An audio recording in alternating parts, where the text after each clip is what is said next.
Listening test instructions. The listening test is about 50 minutes. There are 6 parts in listening test. You will have about 6 minutes to listen to each passage and answer the questions. The passage will be played once.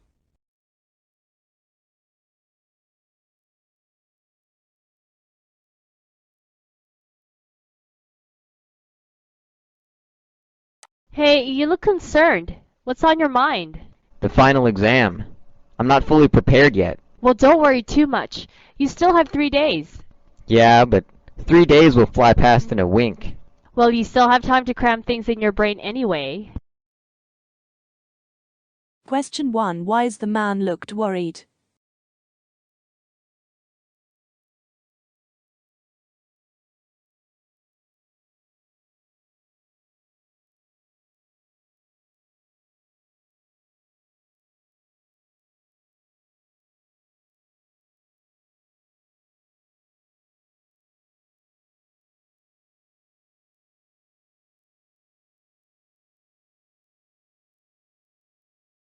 You will hear a conversation in 3 sections. You will hear each section only once. After each section, you will hear 2 or 3 questions. You will hear the questions only once. Choose the best answer to each question.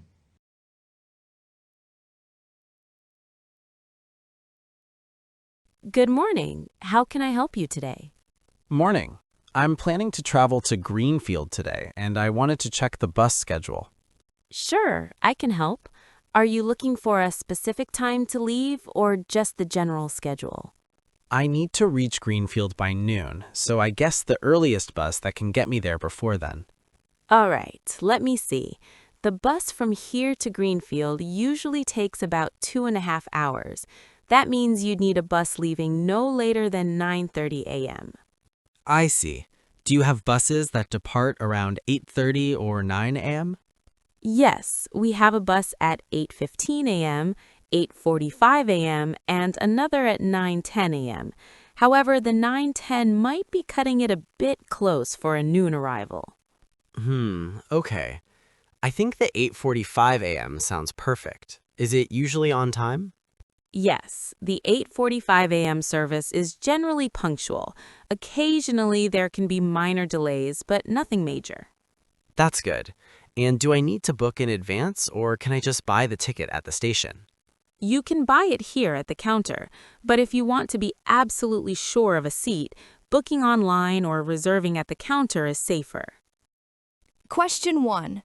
Why does Sophie hesitate about the 9:10 a.m. bus?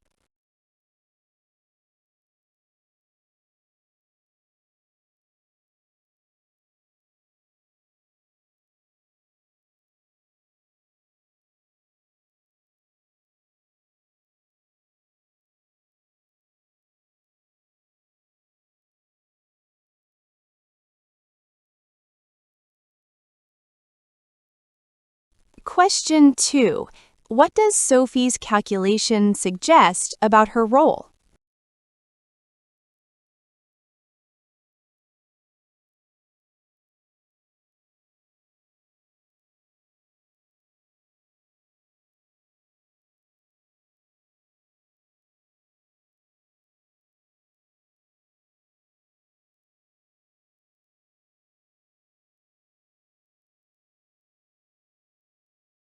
Question 3.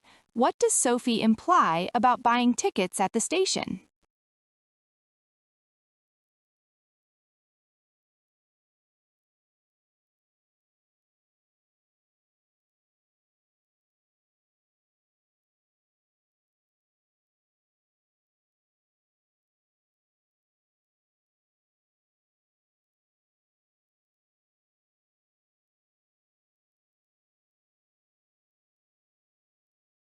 You will hear the second section of the conversation shortly.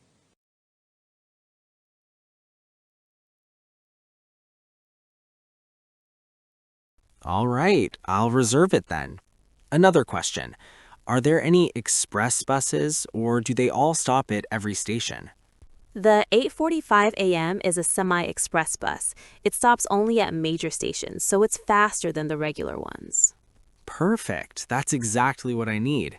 By the way, are there any amenities on board, like Wi-Fi or charging points? Yes, this bus is equipped with free Wi-Fi, charging sockets near most seats, and comfortable reclining chairs. There's also a small restroom on board. That's really convenient. Is there a chance the bus might be full at that time of the year?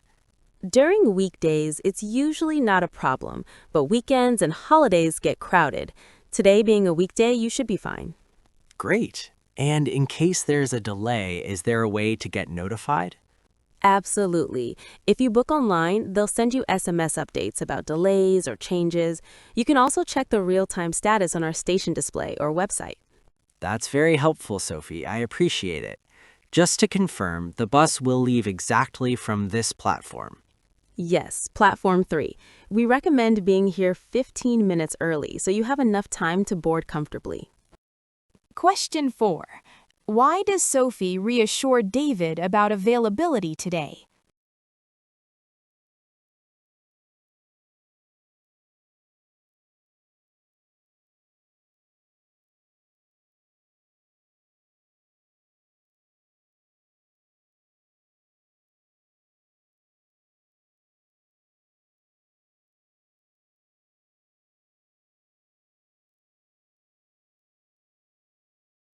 Question 5.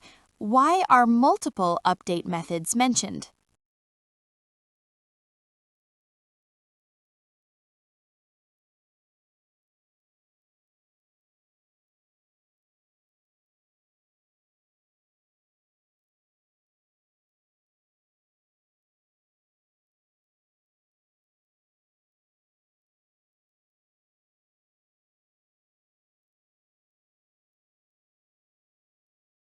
Question 6.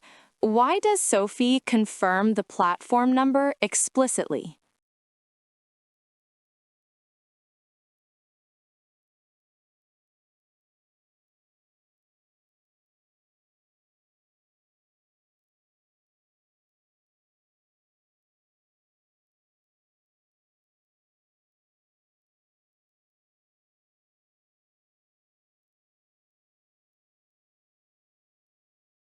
You will hear the third section of the conversation shortly.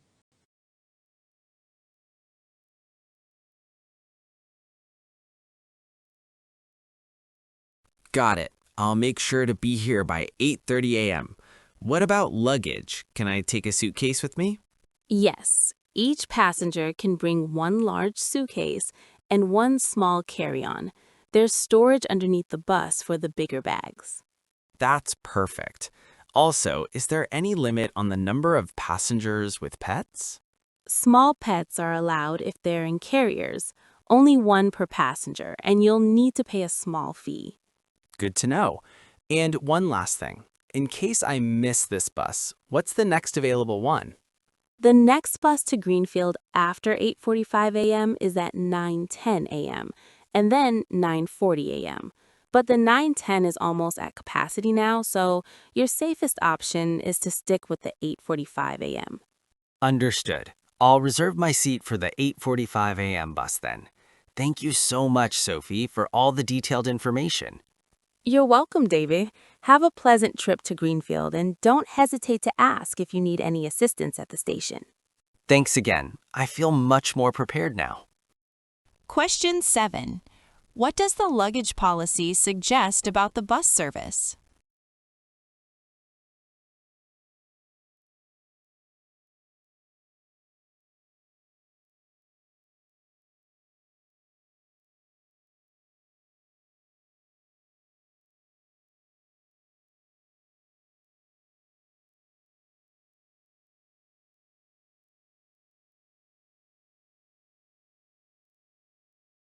Question 8. Why does David ask about the next bus option?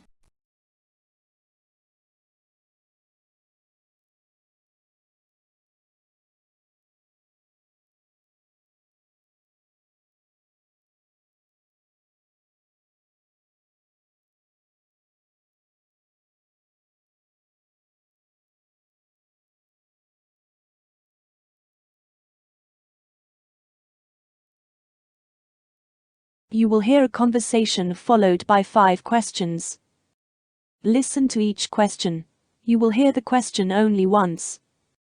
Choose the best answer to each question.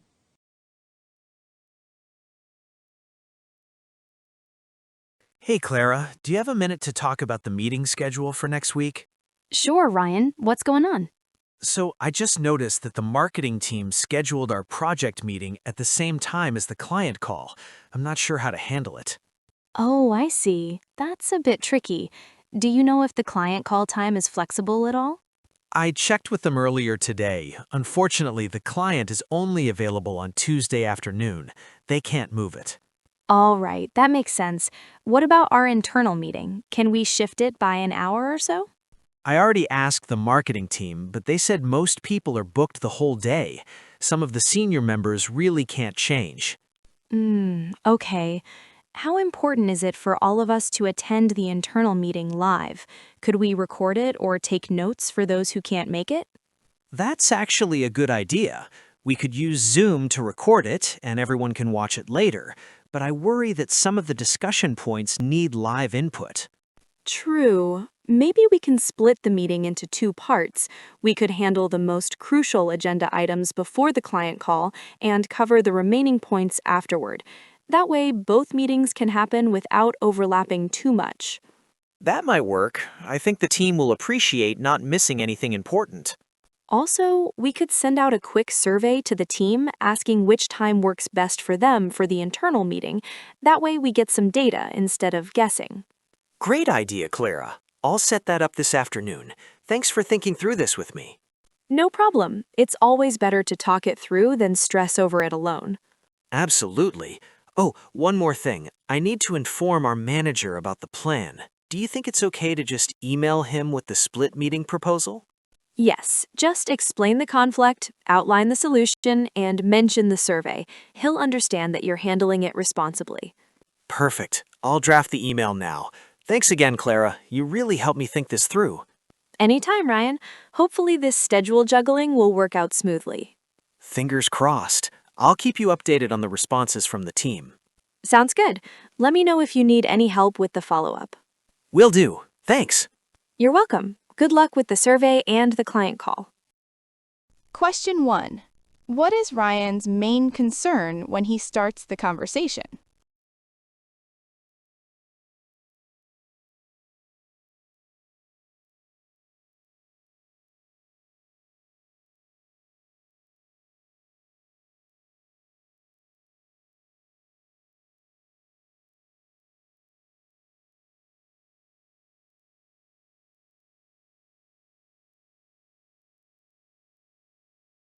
Question 2.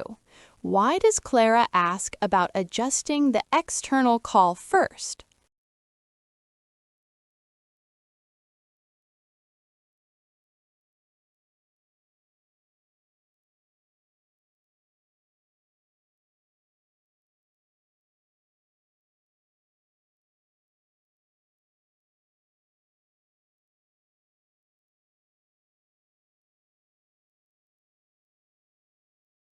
Question 3.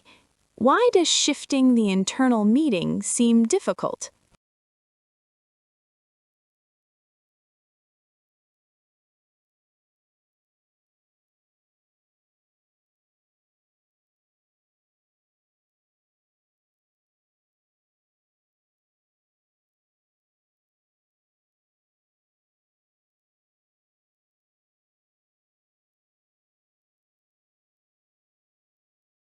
Question 4. What concern does Ryan raise about recording the session?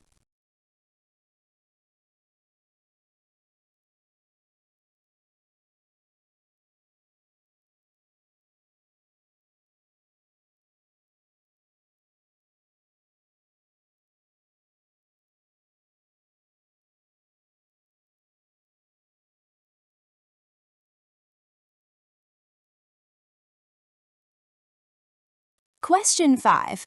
Why does Ryan react positively to this split meeting idea?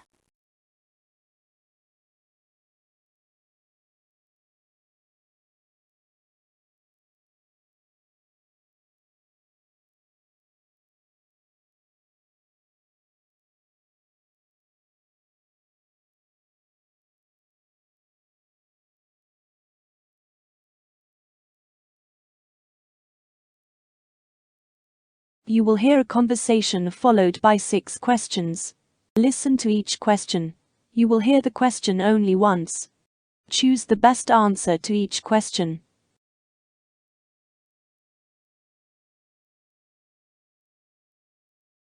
Good morning. You must be Emma, right?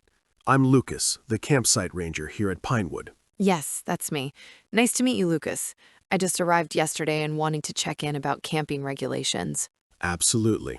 Since you're here during a particularly dry spell, I need to go over some fire safety restrictions. These rules are crucial to prevent wildfires. I understand. I did see a notice about fire bans near the entrance. Could you explain exactly what's allowed? Of course. Right now, because of the low rainfall and dry weather, there's a complete ban on open fires anywhere in the campsite. That includes fire pits, bonfires, and even small camp stoves that use solid fuel. Even small stoves? What about those portable camping gas stoves? Good question. Portable gas or propane stoves are allowed, but with strict precautions. They must be used at least 10 feet away from tents, dry grass, or overhanging branches, and you should never leave a stove unattended. Got it. So I can use my small gas stove if I'm careful. Are there restrictions on charcoal grills too? Yes, charcoal grills are completely prohibited during this dry period. The sparks and embers pose too high a risk. Even extinguishing a grill improperly could start a fire. Makes sense. How about cigarette smoking? Smoking is restricted to designated areas only, and you must ensure cigarette butts are fully extinguished and placed in a fireproof container. We've had incidents in the past where a single discarded cigarette ignited dry brush. That sounds serious. I can see why these rules are strict. Are there penalties for breaking them? Yes, violations can lead to fines, eviction from the campsite, and even legal action if a fire starts, so it's really important to follow the rules. I understand completely. What about campfires in the official fire rings? Currently, no fires are allowed anywhere, including the fire rings. Once the weather improves and the risk decreases, we'll reopen those areas, but for now, it's safest to rely on portable gas stoves for cooking. Okay. Are there other precautions I should know about besides stove use and smoking? Yes, make sure to keep water or a fire extinguisher nearby when cooking. Don't leave any flammable materials around your cooking area, and always report any signs of smoke or fire immediately to the ranger station. That's good advice. I'll make sure to follow all of it. Is there a limit on how long we can stay if we're following the fire restrictions? No, the duration of your stay isn't affected by the fire restrictions. You just need to be mindful and vigilant during this dry spell. We actually encourage campers to spread awareness and help maintain safety around the campsite. Thanks, Lucas. I really appreciate you explaining everything clearly. It gives me peace of mind knowing how to stay safe. My pleasure. Enjoy your stay, Emma, and remember, safety first, especially during dry weather. Definitely. I'll follow all the rules and stay careful. Question 1. Why does Lucas explain the rules in such detail at the beginning?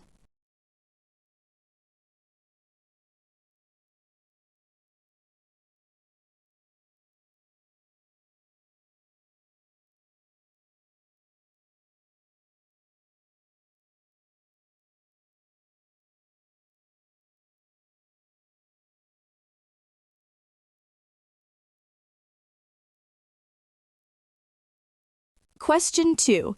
What is the main reason solid fuel stoves are disallowed?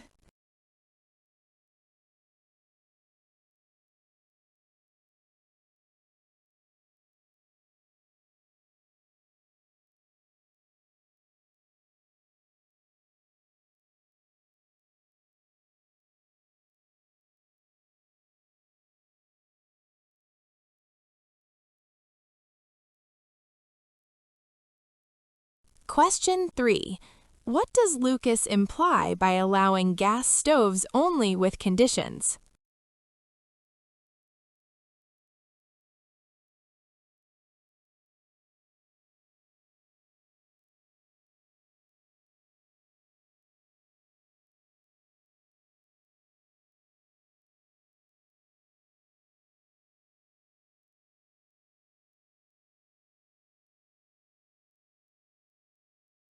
Question 4.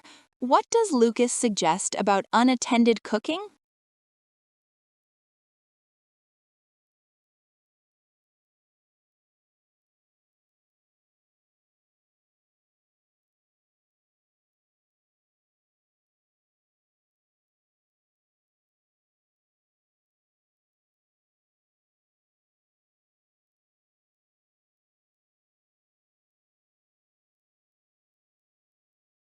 Question 5. What does Lucas's tone about smoking suggest?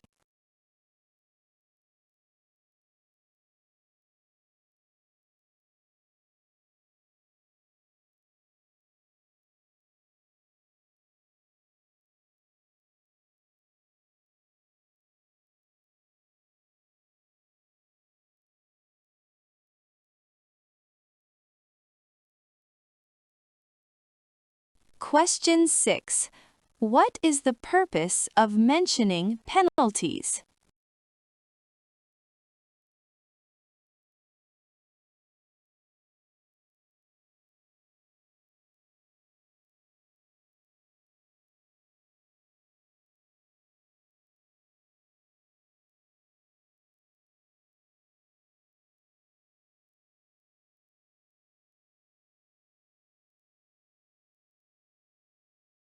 You will hear a news item once. It is about 1.5 minutes long. Then 5 questions will appear. Choose the best way to complete each statement from the drop-down menu. Forest fire risks are expected to rise significantly this summer in several regions, including California, Arizona, and parts of the Pacific Northwest, due to unusually high temperatures and prolonged dry spells. Meteorologists have reported that these areas are experiencing intense heat waves, which have caused vegetation and underbrush to become extremely dry, creating ideal conditions for fires to ignite and spread quickly. Officials have noted that even small sparks, whether from human activity or natural causes such as lightning strikes, can trigger major fires under these conditions. Experts warn that these fires can have devastating effects on the environment, wildlife, and local communities. Forests in Northern California and the Cascade Range, which were previously considered low risk, are now classified as highly vulnerable due to the combination of extreme heat and low humidity. Fire management agencies in Oregon and Washington have emphasized the importance of monitoring weather forecasts and adopting preventative measures to reduce the risk of uncontrolled fires. Recent data show a sharp increase in the number of forest fire incidents over the past few years during summer months in regions such as Southern California and the Sierra Nevada foothills. Statistics indicate that the frequency and intensity of these fires have risen in both rural and suburban areas. In some counties, fire departments have been forced to respond to multiple simultaneous fire outbreaks, stretching resources thin and raising concerns about preparedness. Residents living near forested regions are urged to exercise extreme caution. Recommendations include avoiding outdoor burning, refraining from using fireworks, and ensuring that vehicles and machinery are operated safely to prevent sparks. Authorities in California, Oregon, and Washington have reminded people not to discard cigarette butts carelessly and to report any signs of smoke or fire immediately. Public awareness campaigns are being conducted through local media and community outreach programs to educate citizens about the risks and preventative measures. Climate change has been identified as a major factor in increasing forest fire risks. Rising global temperatures have led to longer dry seasons and less predictable rainfall, which contributes to the rapid spread of fires once they start. Invasive plant species and accumulated dry vegetation have further exacerbated the situation, creating more fuel for potential fires. Researchers are using satellite imagery and advanced fire prediction models to monitor vulnerable regions like the Redwood National Park and Olympic National Park and provide early warnings to authorities.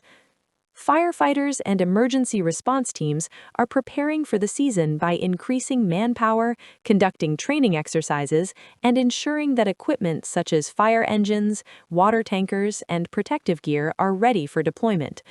Public community volunteers are also being mobilized to assist in firefighting efforts, particularly in remote areas where professional teams may take longer to arrive.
You will listen to a 2 minutes video. Then 8 questions appear. Choose the best way to answer each question.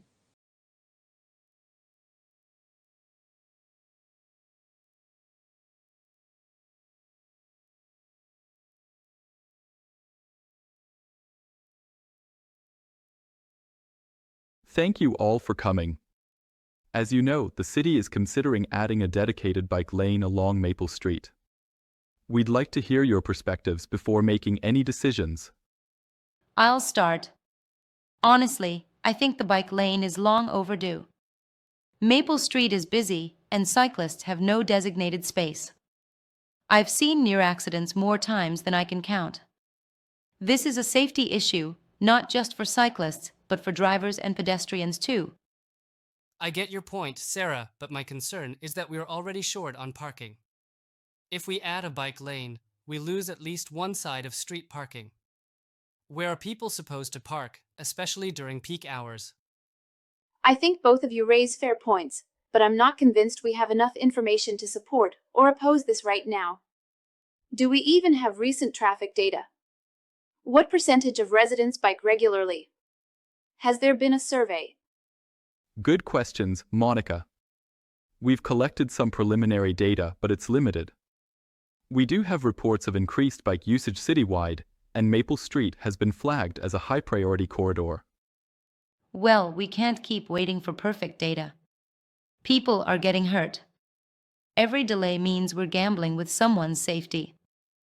But implementing a change that affects parking without proper planning could hurt small businesses. What if customers can't find parking and stop coming? That's why I'm suggesting a pilot project. Maybe we test the bike lane for 6 months, monitor its impact, then decide. That sounds reasonable, though I still think we should act more decisively. A temporary lane could be a compromise, but it would still affect parking during the trial. Also, funding for a pilot is more limited than a full project. Then it might be better to just wait until we can do it properly, with more community input and solid numbers. Or we risk analysis paralysis and end up doing nothing at all. At the end of the day, protecting people should outweigh convenience. And yet, convenience affects livelihoods. This isn't black and white. Understood. I'll bring all your feedback to the next council meeting. Nothing is decided yet, but your input has been valuable.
You will hear a report once.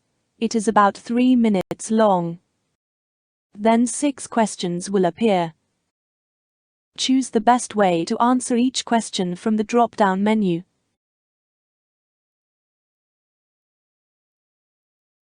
Open book assessments are often presented as a modern alternative to traditional closed book exams, prompting discussion about what they truly measure in learners.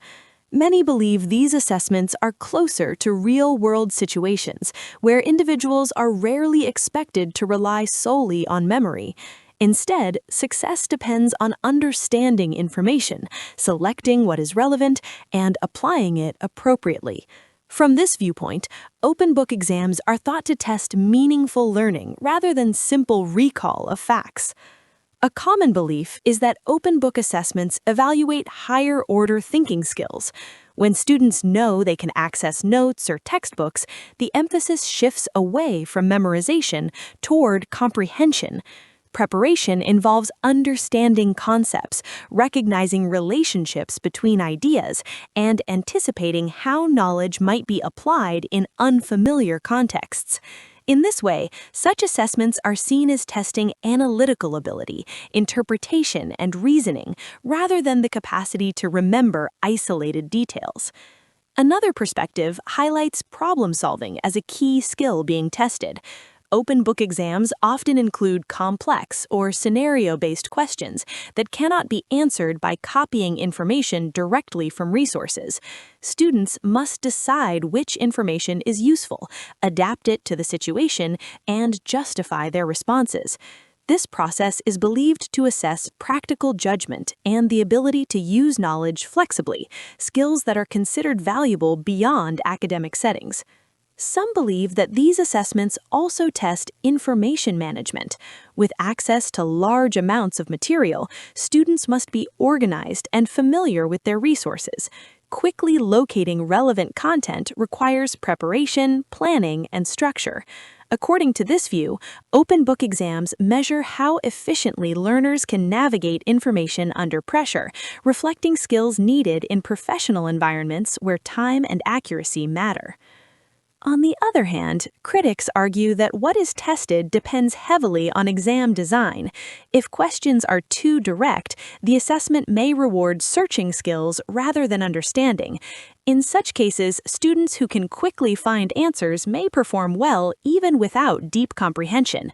This raises concerns that open book exams may sometimes test speed, familiarity with materials, or exam strategy instead of actual learning.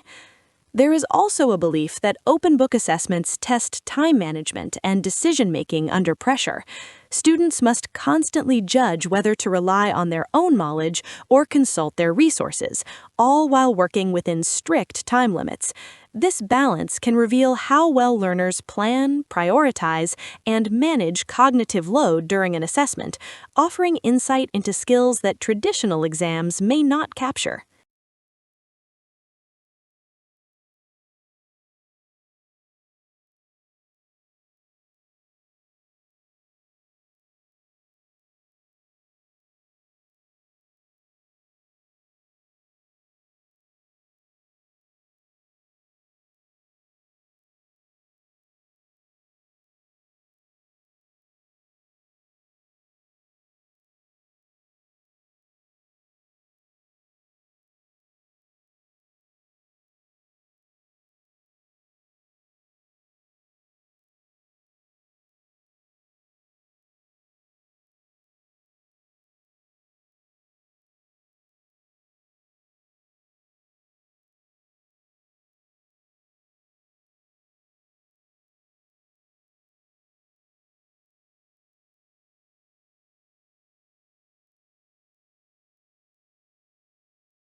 Visit celpipmocktest.com for authentic Celpip mock tests and see the difference in your performance.